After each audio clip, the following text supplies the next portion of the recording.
All right, guys, Ian here from Central Coast Disc Golf, and we have a little special edition of Central Coast Disc Golf today. We have a DeLa preview of holes 11 through 14, and we have a special guest, Jack Tregesser.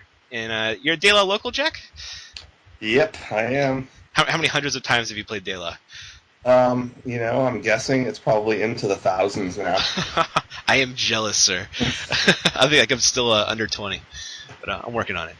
But anyway, let's get to watching this video, guys. All right. Alright guys, we're going to start off on hole 11, which probably, I don't know, one of the highest scoring holes on the course, Jack, would you say? Yeah, it's really tempting. People see that tunnel and they can see the basket very clearly, and they want to pump it down there, and there's just so much trouble that you can get into. Yeah, it's right there, but it's pretty hard to get there. So it's pretty much tunnel shot. You got OB in the road off to the right a little bit if you get a really nasty kick, and then all those trees off to the left and right. You see Jerry Usherman throwing what I think is probably the best shot, just kind of like a hyzer flip with something stable to understable. Yeah, anything that you can get that'll it doesn't have to be an absolute laser beam frozen rope straight, but it has to stay within the confines of about I don't know, 15 or 20 foot gap with some spots that are even more narrow in between, as you can see. Absolutely, and you really need something that's going to finish straight, because you don't want to kick off to the left or the right. Yeah, if you get far enough and it goes left, usually you can find some kind of rescue to get a par. Yeah. The real problem is something that hits early. I mean, all these shots that we're watching right now, the thing they have in common is they're all straight enough in the very beginning, where most likely in the end they're going to have a pretty good look at getting a par. Yep. To get a birdie on this hole, you can see Val right here. She got a real nice long drive, and she's still 50 or 60 feet out. I know, right? It's unbelievable. Looks like Nate's throwing a TI Buzz here, and he just misses that jerk branch with a beautiful drive. Yeah, Even then, I think he was like 60 feet, maybe like 40 feet short. Oh yeah, at least with a mid range, because you have to throw this thing. You can see that in addition to everything else, it's got a pretty low ceiling. So you have to throw something that you can get to go that far, really low as well. And this hole doesn't seem to be a problem for Paul Macbeth for some reason.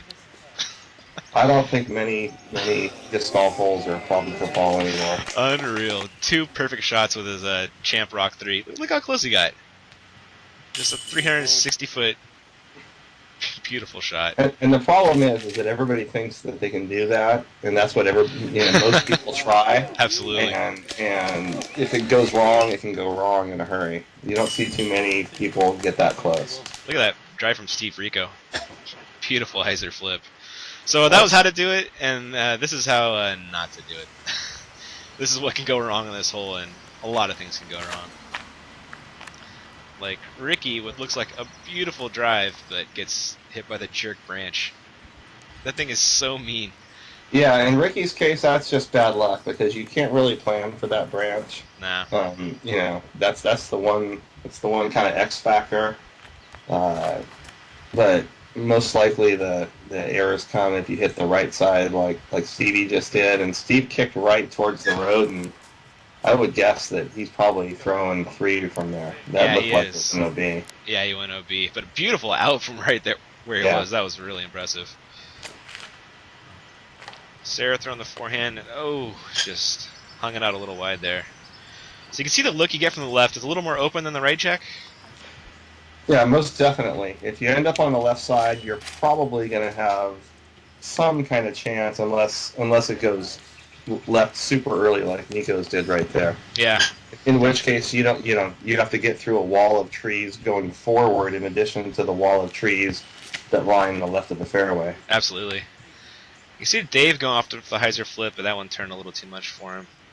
Yeah, and in most of these cases, these guys are deciding, hey, I want to try to jam it down the tunnel.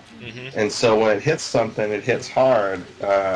If a player decides that they want to play this for par, they can throw a mid-range, get within like 180 feet, and it's a pretty routine up shot. Yeah, I think you need to throw a mid-range or a fairway driver at the most on that hole. Yep, if that's your strategy, yeah. So I think the next hole up here is hole 12, 350 feet, and you're throwing over a canyon pretty much the entire way. and you got to hit this tiny gap. You want to throw it with a little bit of turn and have it fade back towards the pin at the very end, Jack. That's exactly right. And this hole has actually, unlike most of the course, which has opened up, and believe it or not, DeLa is easier now than it was when it was first put in. I don't believe it. It's actually, it's true. It's actually thinned out a little bit. Wow. This hole's the exception, though. That gap that you try to throw through that you see on all these shots, and almost all the shots we're going to look at, everybody tries to run the gauntlet and go over the gorge. And you see Ricky's drop in right there? Yeah. Yeah, well, that's the thing, is you do get rewarded. If you can get a good shot, it'll end up right there. And I don't think we see it on the videos, but it's kind of cool from the tee pad. You can actually see wind chimes hanging from the tree right over the basket. So Yeah. it gives you a real good sense of what to aim for. Yeah, it's tough to just make it land in the right spot, though. It really is. Nico with a really good looking drive right here.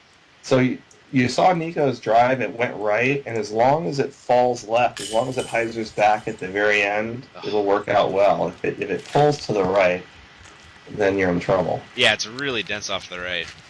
Or, as you'll see, you're going to see some of the ladies, I think, drive it in a minute, and if it hyzers off to the left for a right-hander, you're in trouble there as well. And if you hit something early, you're in big-time trouble. Like our friend Jerry Eshelman just did right there, Jack. Ooh. Yeah. And so where he's throwing from right now, that's about halfway down to the bottom of the gorge. Wow.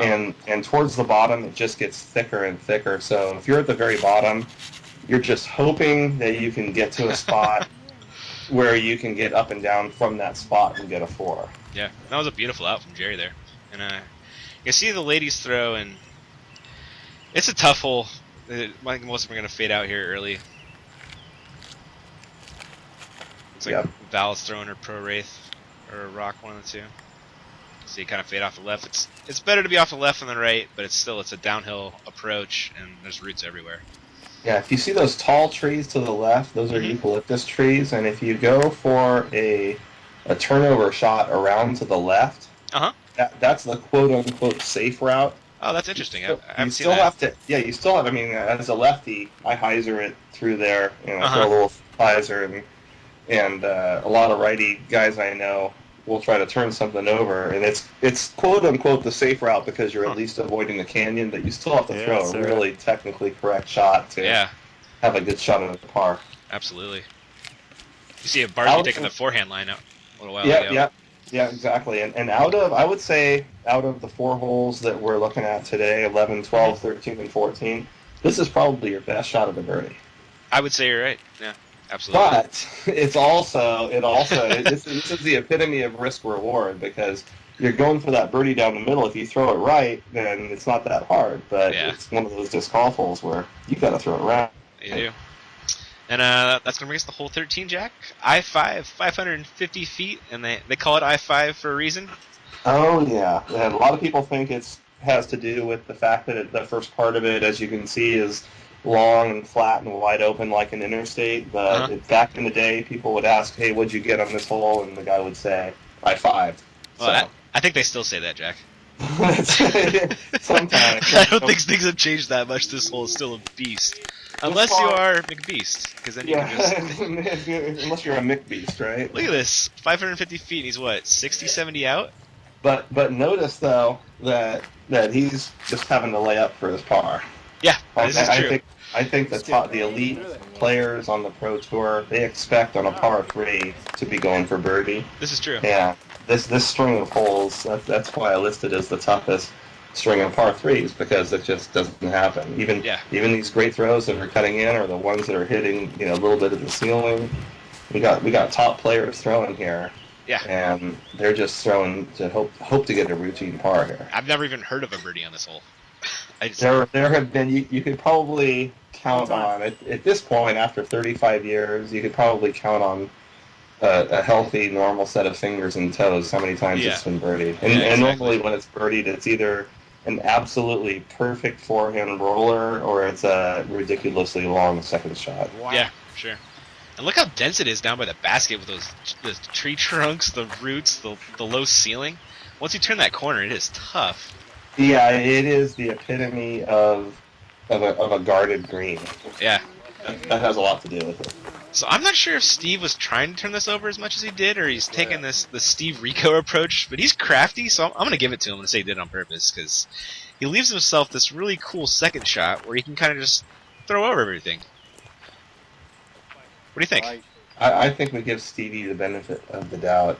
My guess is that he might not have been intending to go that wide, but he was definitely planning to give himself enough room to go that way. To take that hyzer out? I think it's really cool. Stevie's been playing this sport since he was a teenager, and he knows exactly how you have to kind of massage I-5. Yep, absolutely. Really nice drive from Paul Lilleberry there.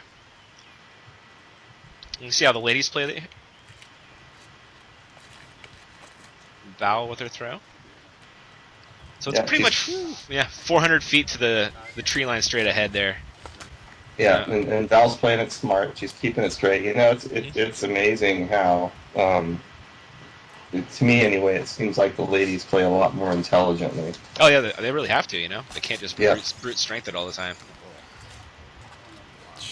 But not to say they don't throw far, because some of these girls just bomb. Like Paige. I know. I got a little taste of that when I followed the leader group last year with my daughter, and I saw Paige getting to inside the circle on hole 7 and hole 18. It's crazy. Unreal. So here you can see what happens. It looks like Avery puts a little too much Jenkins on that one, and kind of just went straight. So it's a tough look from here. He's got to throw through trees with a low ceiling. He's probably got about 200 to go, 250 maybe from there. Yeah, probably about two, right in between there, 230, 240. Yeah. And you can see he pulls off a nice shot, but he gets DeLa and it just rolls down the canyon. Yeah. I don't know. This is a tough forehand hole. I think the roller is probably the best approach. What are your thoughts, Jack? Well, I'm a lefty, and I do throw a roller, but it's a trade-off. You can either, in my mind anyway, you can either try to throw a roller and penetrate and get as far as you saw some of those good righty hyzers getting, or you can throw to the middle around probably what Stevie was trying to do, and then throw a backhand roller approach shot. Okay, interesting. I like it. You see Katrina put a little too much on her drive there. Wow. Easy to do when you're trying to get to this 550-foot hole. Yeah, I think that the main thing to remember is this course was designed before there was the whole. Back then, it was kind of a universally accepted thing that all disc golf holes were par 3s. Otherwise, this would be a par 4. This plays as a par 4. Oh, absolutely, yeah. The other 3, you have some. You know, there's a chance to get a par 3. This one, if you get a par 3, you're definitely picking up a stroke and probably more on the field. Yeah, we're gonna see birdies on every hole, I would imagine, except for maybe this hole and maybe the next one too. Don't see too many birdies. 14 either. You can see this approach shot is just so tough. So many trees and such a low ceiling. It's really both Paige and Val whacking trees.